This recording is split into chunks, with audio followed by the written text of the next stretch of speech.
Before the world knew his name, before the bright lights, the cheering crowd, and the golden confetti, there was only survival. In a quiet corner of the Philippines, tucked away from the noise of the cities and the promises of opportunity, lived a young boy whose dreams were bigger than the walls surrounding him. His home was small, a fragile structure made of thin wood and rusted metal sheets, barely strong enough to stand against the heavy rains and scorching sun. When storms came, water leaked through the roof, dripping onto the floor where the family slept together at night. This was not a house of comfort, but it was a house of love. Every morning before the sun fully rose, the boy woke up to the sounds of struggle.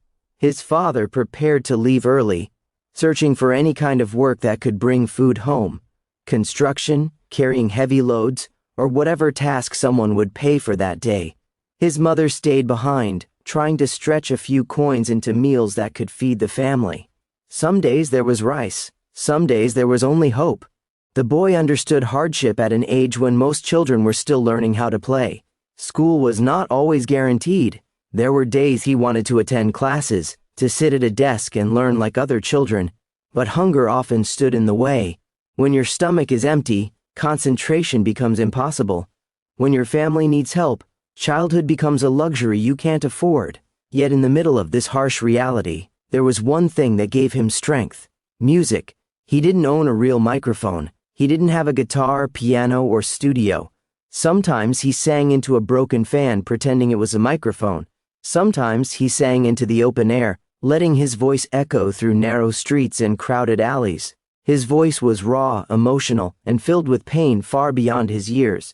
He sang while helping his mother.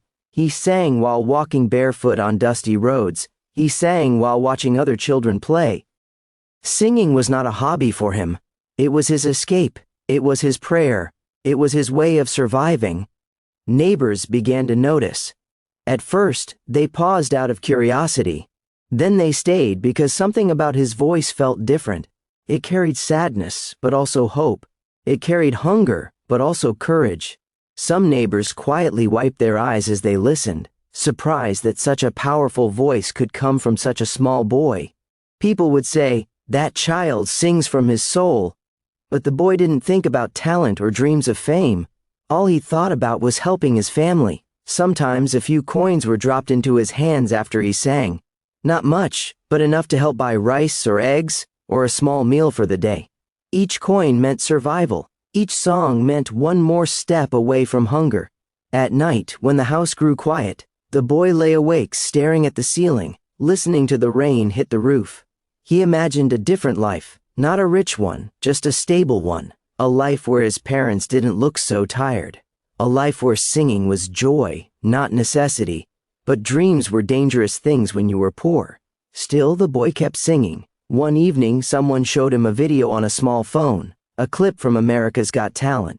He watched as singers stood on a giant stage, lights shining like stars, judges sitting at a long table, and crowds cheering loudly. His eyes widened. He had never seen anything like it. For the first time, a thought entered his mind: what if my voice could take me there? The idea felt impossible. A poor boy, from a small place, with nothing but a voice. Yet the thought refused to leave him. Days passed, life stayed hard, but his singing grew stronger. Every note he sang carried his story, the hunger, the struggle, the responsibility placed on his small shoulders. His voice matured quickly, shaped by pain and perseverance. Eventually, someone noticed more than just talent. They noticed destiny. With help from kind strangers and believers in his gift, the boy was given a chance so big it terrified him. An audition for America's Got Talent. The very show he had once watched on a cracked phone screen. The night before leaving, he hugged his parents tightly. His mother cried quietly, afraid to hope too much.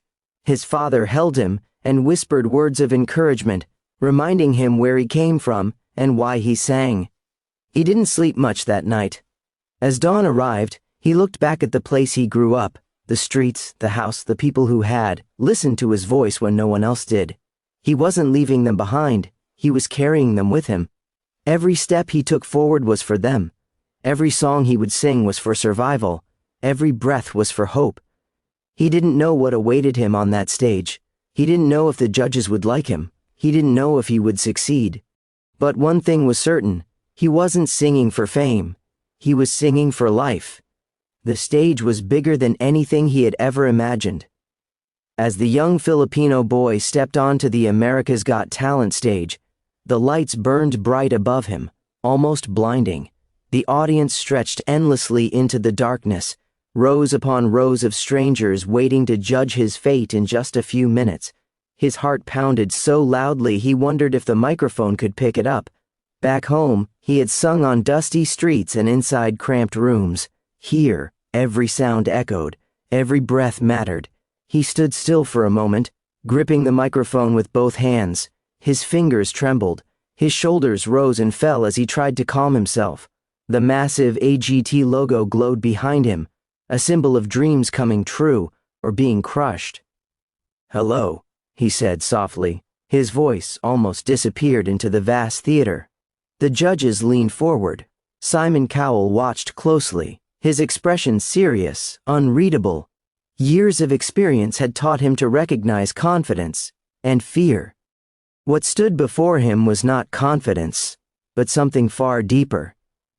"Tell us your name," one of the judges asked gently. The boy introduced himself, his accent clear, his voice small but sincere. When asked where he was from, he answered proudly, "The Philippines." A ripple of applause moved through the crowd. Then came the question that changed everything.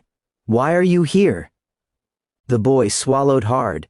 He glanced down at the floor, then back up toward the judges. His eyes reflected the weight of responsibility no child should have to carry. "I sing to help my family," he said. Silence fell. He explained how his parents struggled, how some nights they went to sleep hungry, and how singing had become his way of surviving. His words weren't rehearsed. They came from experience, from truth. The audience listened, motionless. Simon Cowell's expression softened. "You ready to sing for us?" Simon asked. The boy nodded. The music began. The first note escaped his lips, quiet, controlled, almost fragile. Some people leaned back, unsure what to expect. Then something shifted. His voice grew stronger, deeper, filled with emotion that felt far beyond his years. By the second line, the theater was frozen. His voice wasn't perfect in a technical sense. It was better. It was honest. Each note carried pain, hunger, and hope woven together in a way that no training could teach. His voice cracked slightly at moments, not from weakness, but from emotion. The camera cut to the judges. One judge covered their mouth in shock, another slowly nodded in disbelief. And then, there was Simon. Simon Cowell leaned forward, his eyes fixed on the boy. The usual skepticism was gone. In its place was something rare, vulnerability. His jaw tightened, his eyes glistened. The audience felt it too. People stopped breathing. Some began to cry silently. Others reached for the hands of strangers beside them. The boy sang like his life depended on it, because, in many ways, it had. Every lyric was a story. Every note was a memory of nights without food, of watching his parents struggle, of singing not for applause, but for survival. Halfway through the song, the applause began, soft at first, then growing. But he didn't stop. He didn't look at the crowd. He focused on the song, on the promise he had made to his family. When he reached the final note, his voice soared, and then silence. A heavy, emotional silence that lasted just a little too long. The boy lowered the microphone. His chest heaved as he caught his breath. His eyes were wet, but he didn't wipe them away. He stood there, waiting. Then the theater exploded. A standing ovation erupted as the entire audience rose to their feet. Cheers echoed off the walls. Some people screamed his name. Others clapped through tears. The boy looked around in disbelief. He had never experienced anything like this. The judges stood too, all except one. Simon Cowell remained seated. The boy's heart sank for a moment. Then Simon stood slowly. The applause grew even louder. Simon took a deep breath before speaking. His voice was calm but emotional. "I've heard thousands of singers," Simon said. "But what makes you special isn't just your voice. It's why you sing." The boy's hands shook again. You didn't come here to become famous, Simon continued. You came here because you had no other choice, and that is powerful. Simon paused, clearly holding back tears.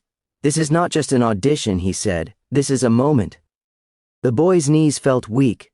He had sung on streets to survive. Now, the world was listening, and he had no idea what was about to happen next.